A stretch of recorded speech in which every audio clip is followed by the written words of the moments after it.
Nearly 40% of the nursing homes have been allowed to admit COVID patients once again in Mumbai. With the latest move, over 350 beds will now be available for COVID patients.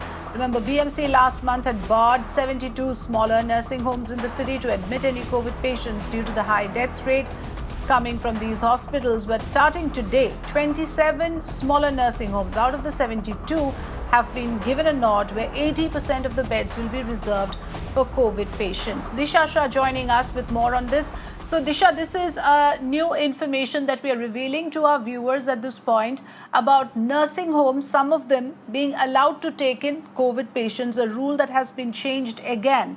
Prior to this, only last month, because of the high COVID deaths, these nursing homes were barred from taking in patients. What exactly does the order say and what is the new rule precisely? Well, Afrida, as we all know that since the last 1 week or so, the Mumbai city is recording over and about 2,000 cases every day when it comes to COVID.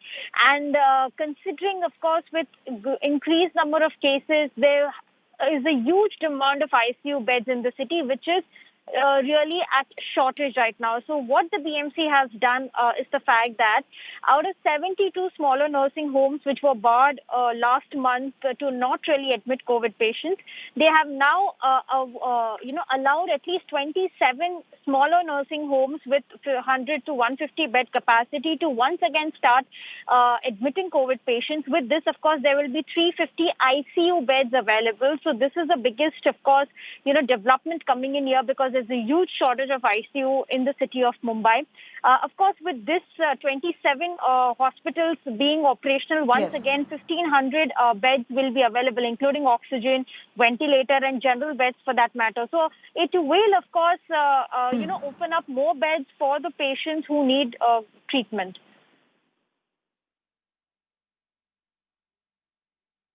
All right. So somewhere that shortage that you were reporting earlier of ICU beds may be addressed, but then may not be entirely fully addressed just by this move. Thanks for joining us, Disha, with the latest information on the status of COVID beds in Mumbai.